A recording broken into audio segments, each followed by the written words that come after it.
House of the Dragon aurait facilement pu tomber dans le piège de la lassitude de Game of Thrones, mais la série mère n'a pas ruiné les chances du préquel. La série s'est sabotée toute seule. Allons. C'est l'heure de l'histoire, mon poulet au miel. On ouvre les petits volets. Cœur vaillant, œil sur la balle, on ne peut pas perdre. L'histoire se déroule un bon siècle avant la naissance de Daenerys Targaryen et suit son ancêtre, Rhaenyra Targaryen, première héritière du trône de fer. Adolescente, les 7 couronnes lui ont juré fidélité, acceptant le décret de son père, Viserys. La première saison de la série, magistralement menée, a démontré comment un traumatisme générationnel peut anéantir une dynastie. En grandissant, Rhaenyra fut trahie par sa meilleure amie, Alicent Hightower, destinée à épouser Viserys. La naissance des fils de Alicent suscita soudain des conflits quant à la prétention de Rhaenyra au trône. Et bientôt, la danse des dragons allait commencer. La saison 1 s'achevait par un coup d'état du Conseil Vert visant à s'emparer du droit de naissance de Rhaenyra. Mais malgré l'enthousiasme des fans pour la suite, la deuxième saison marqua le début d'une tendance inquiétante. Contrairement à la saga Le Trône de Fer, sur laquelle s'est inspirée la série Game of Thrones de HBO, House of the Dragon n'a pas bénéficié d'une chronique aussi complète. Son histoire de base provient de Feu et Sang, une histoire fictive de la maison Targaryen. Le livre lui-même manque de structure narrative, mais est plutôt écrit comme une histoire réelle racontée du point de vue de 2 sources. Les passages concernant Rhaenyra et la danse des dragons ne représentent qu'une partie du livre, et l'authenticité de ces affirmations fait débat. Lorsque HBO a adapté l'histoire, des différences majeures sont apparues. La principale raison est que Rhaenyra et Alicent n'étaient pas amies d'enfance et avaient toujours été rivales. Cette modification de l'histoire de base a permis de créer des personnages plus nuancés, mais cela n'a pas toujours été le cas.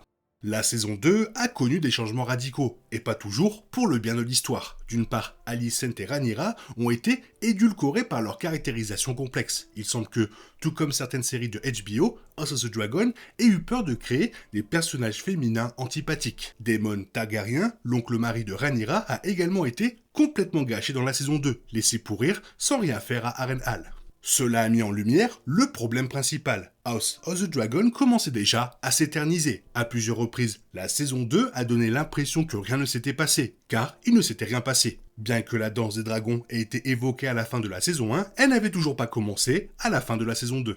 Le seul personnage à avoir tenu parole fut la reine qui ne le fut jamais, la princesse Rhaenys, morte à dos de dragon pour défendre les prétentions de Rhaenyra au trône. C'est lors de la deuxième saison que HBO annonça que House of the Dragon serait étiré sur 4 saisons, alors même que l'histoire remplissait à peine 100 pages. Le destin de la série était déjà scellé. En reportant des moments marquants comme la bataille du gosier à la saison 3, la série perdait un temps précieux. Pire encore, le long délai entre les saisons ne facilitait pas l'attente. House of the Dragon est en perte de vitesse et risque de perdre des téléspectateurs si la nouvelle saison n'est pas diffusée rapidement.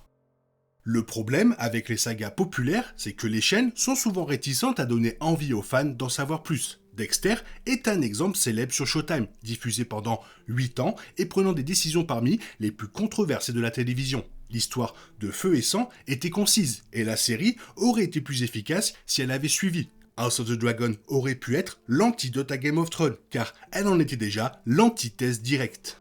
Ne faisant pas partie de la saga fantastique plus vaste que George W.R. Martin écrit encore ou pas, House of the Dragon était déjà conclu et avait une histoire très claire et nette à raconter. Les premiers épisodes de la série devaient se dérouler lentement, car Rhaenyra et Alicent prenaient leur essor et des ressentiments commençaient à naître entre elles. Toutefois, une fois le terrible dénouement de la saison 1 atteint, la série aurait dû démarrer à un rythme effréné et ne s'arrêter qu'à la fin. La mort de Lucerys Velaryon fut le véritable événement déclencheur de l'histoire, intentionnelle ou non. Le fait que son oncle Aemon l'ait happé dans les mâchoires de son dragon était un appel à la guerre sans équivoque, ce qui rendait la situation d'autant plus frustrante lorsque Rhaenyra continue à prôner la diplomatie. Daemon aurait dû se rendre à Harrenhal, non pas pour couper du bois, mais pour allier les forces de Rhaenyra.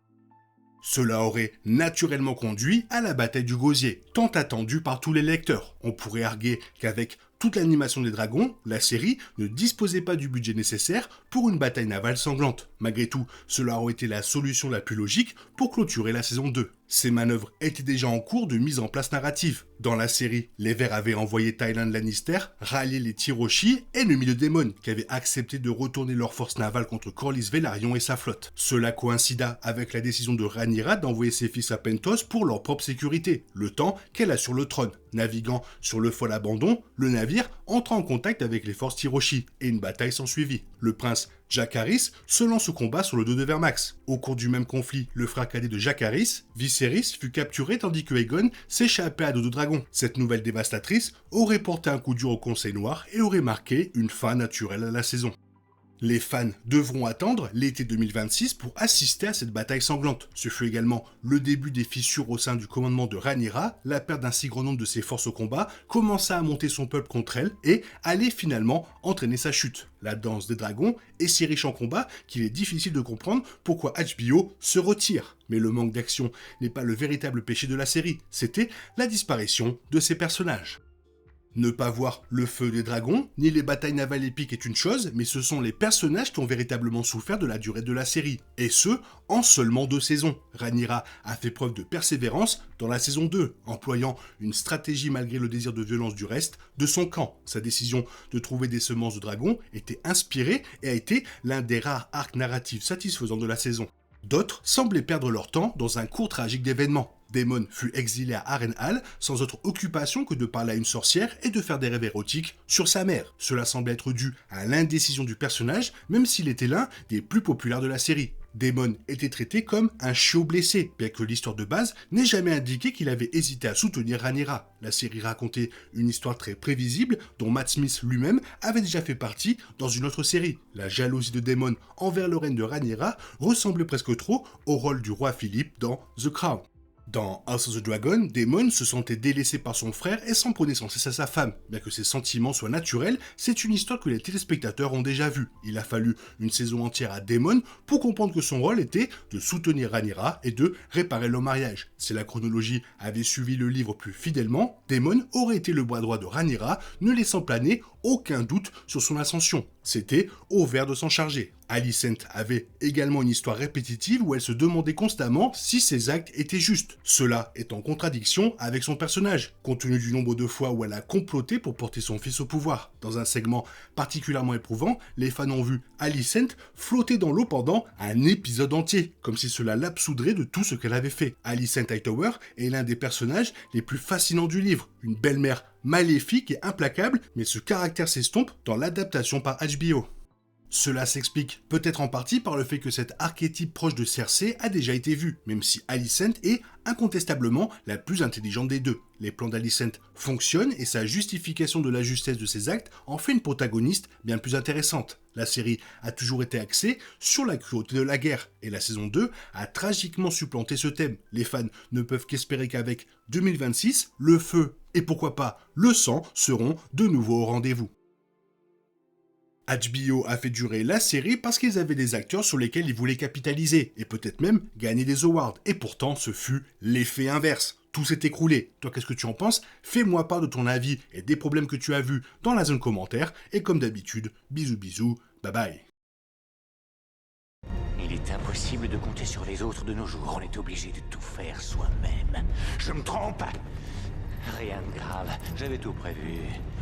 Où va le monde, je vous le demande.